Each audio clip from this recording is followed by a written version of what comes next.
Hello everyone, welcome to doctor Losha's channel. నేను మీ doctor లోష్పావని Chitrada.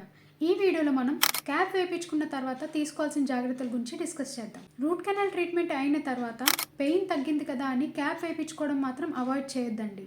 ఎందుకు అంటే క్యాప్ అనేది మనం పెయిన్ కోసం వేయించుకోవడం లేదు, పన్నుకు స్ట్రెంగ్త్ ఇవ్వడం కోసం వేయించుకుంటున్నాం. అండ్ క్యాప్ పెట్టిన రోజు మీరు మెల్లిగా పళ్ళు కచ్చిపెట్టి అన్ని పళ్ళు కూడా కాంటాక్ట్లోకి వస్తున్నాయా లేదా అనేది చెక్ చేసుకోవాలి. ఎందుకు అంటే ఈ క్యాప్ హైట్ అనేది కొంచెం ఎక్కువైంది అనుకోండి, బరువు అంతా కూడా ఆ పన్ను మీదే పడి మీకు పెయిన్ అనేది రావచ్చు. అండ్ ఆ క్యాప్ కూడా ఫ్రాక్చర్ అయ్యే అవకాశాలు ఉన్నాయి. అంటే ఆ క్యాప్ ఫిక్స్ చేసినప్పుడు మీకు కొత్తగా అనిపించవచ్చు కానీ హైట్ ఏమీ ఉండకూడదు. ఈ క్యాప్ ఫిక్సింగ్ అనేది మీకు లూటింగ్ సిమెంట్తో చేస్తామండి. సో క్యాప్ ఫిక్స్ చేసిన 1 అవర్ వరకు కూడా డైట్ ఏమీ తీసుకోకూడదు.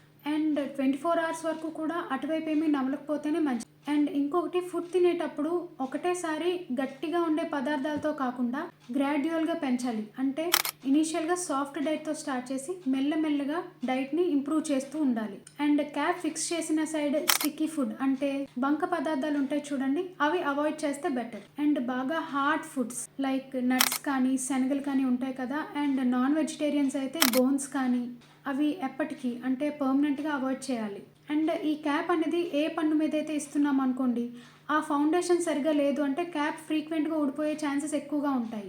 ఒకవేళ పొరపాటున క్యాప్ అనేది ఊడిపోయింది అనుకోండి, ఆ క్యాప్ని పడేయకుండా 2 to 3 డేస్లోనే మీ నియర్ బై డెంటిస్ట్ దగ్గరికి తీసుకువెళ్తే అదే క్యాప్ని మీకు నార్మల్గా మరలా ఫిక్స్ చేయడం జరుగుతుంది. అండ్ మెయిన్గా ఏంటి అంటే క్యాప్ వేయించుకున్న సైడ్ రెగ్యులర్గా బ్రషింగ్, ఫ్లాసింగ్, మౌత్ వాష్ చేయాలి. అండ్ రెగ్యులర్గా గమ్ మసాజ్ అనేది చేస్తూ ఉండాలి.